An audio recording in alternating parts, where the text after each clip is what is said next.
Ahojte, vítam vás tu na tarote Lada. Ideme sa pozrieť na odkaz dennej kartičky, čo nám chce tarot dnes ukázať a čo nám povie, čo odhalíme možno.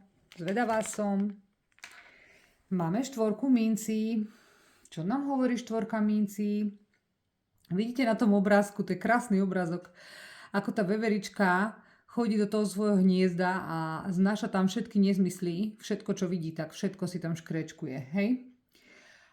Jednak je to karta, ktorá môže ukazovať trošku niekedy až na takú prehnanú upetosť a na to, že všetko len tak veľmi strážime a môže sa jednať aj o hmotné veci, lebo je to mincová energia, hej, energia kozorožca, ale môže to byť aj v rámci vzťahov, že sme takí veľmi upetí, veľmi uzavretí a držíme sa hesla radšej, ako sa to povie, lepší vrabec z hrsti ako holub na streche, čo niekedy môže byť fajn. Táto karta ti niekedy môže hovoriť, že je na mieste držať sa späť trošku a dávať si pozor, ale neprepadnúť tomu veľmi, lebo viete sami, že lakomý človek, či už je to na hmotné veci, alebo aj na city a na prejavovanie nejakej vľúdnosti voči ľuďom, nikdy nie je sám šťastný, hej?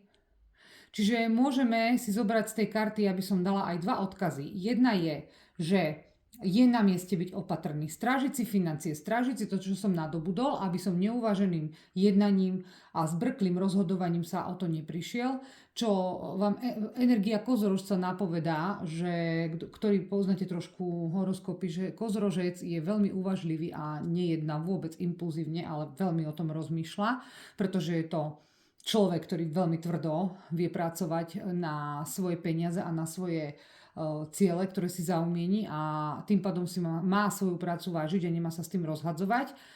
Ale na druhú stranu, aby sme neostali takí strnulí a takí veľmi s takou bariérou voči ostatným ľuďom, lebo si strážim všetko a škrečkujem a bojím sa a každého podozrievam, že mi ublíži alebo ma oklame alebo mi ukradne. Čiže dá to do takého balansu, že áno, je to fajn, keď máš kontrolu nad svojimi vecami a keď sa nerozhadzuješ so sebou a so svojimi zdrojmi, ale na druhej strane neprepadni tomu, lebo je to potom veľmi smutný život, hej? To môže byť aj potom také, ťa to brzdí v živote, lebo ťažko robíš potom rozhodnutia a napreduješ niekde. Lebo všade vidíš bubakov, všade vidíš, podozrievaš.